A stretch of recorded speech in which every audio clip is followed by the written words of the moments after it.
Total Car erőmérő következő autója ez a Volvo 850R. Ez egy nagyon különleges modell, kevés is van belőle, bár a gyár azt gondolta, hogy még kevesebbet gyárt belőle, mint amilyen később lett.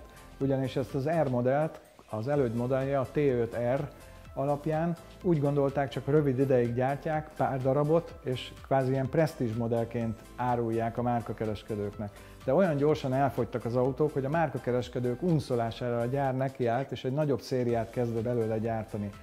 Ez az utódmodell, amikor már 850R-nek nevezték, nem T5R-nek, azért is érdekes, mert ez a kombi változat, amivel a brit túrautó bajnokságon is versenyzett a Volvo. Amikor 1994-ben Richard Rydell és Tim Harvey megjelent a rajtnál a kombival, mindenki hülyének nézte a gyártót, mert kombiautó sem előtte, sem azóta sem volt, de ők azzal indokolták ezt a lépést, hogy sokkal jobb a nagysebességű stabilitása az autónak, és kisebb a légellenállása, mint a szedánnak, ezért évekig mentek vele. Azt hiszem a legjobb helyük a negyedik helyezés volt, később a BTCC szabályváltozásai miatt aztán a szedánnal már jobb eredményeket értek el, de a kombi Volvo sikeresnek és különlegesnek tekinthető a túrautó bajnokságban. A motorja egy 5 hengeres Volvo által fejlesztett blokk, az R modellekben a 2.3-as turbofeltöltött blokkot használták, 20 szelepes, tehát hengerenként 4 szelepes. Volt az autóból kettőfeles 20 szelepes blokk is, de a kisebb lökettérfogatót használták a nagyobb teljesítményű turbós motornál, mert sokkal jobban bírta a terhelést, sokkal jobban bírta a hőterhelést, és tartósabbnak bizonyult.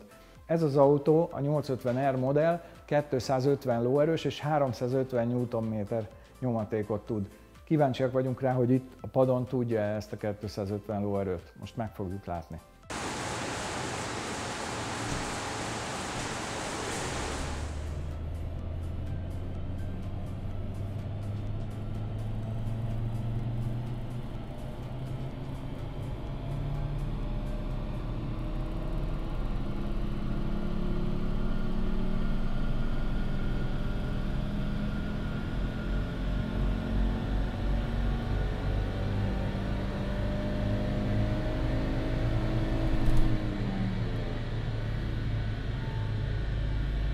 Megvolt a 850-es mérése, még mielőtt megnéznénk a görbéket meg az adatokat, azt kell tudni az autóról, amit a tulajdonos elmondott, hogy az autó idén lett tulajdonképpen ismét üzembe állítva, mert előtte 4 évet állt, és a mostani tulajdonos szépen elkezdte rendbe rakni az autót, a futóművet felújítani, stb. A motorhoz nem nyúlt, természetesen a olajcsere, szűrőcsere, ez megvolt rajta, de nem csinált vele semmit.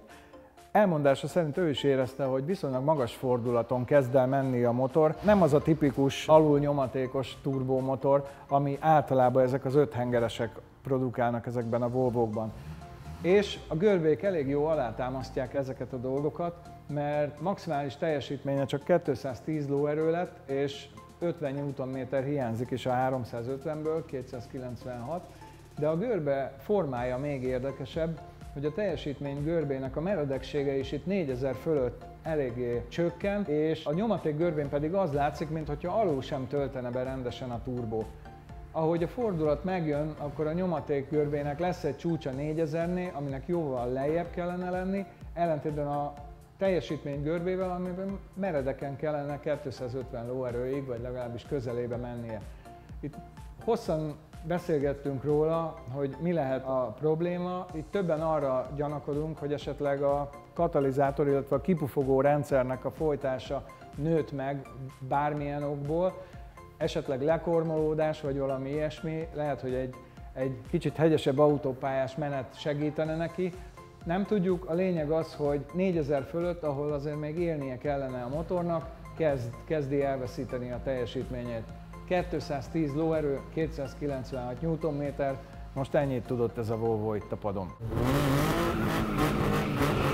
A Total Car erőmérő következő autója, ez a Chrysler Stratus Cabrio, V6-os Mitsubishi-től származó kettőfeles 24 szelepes motorral. Kíváncsiak vagyunk rá, hogy tudja a gyári 161 lóerőt. Ha ti is kíváncsiak vagytok, iratkozzatok fel, mert még sok érdekes autó jön.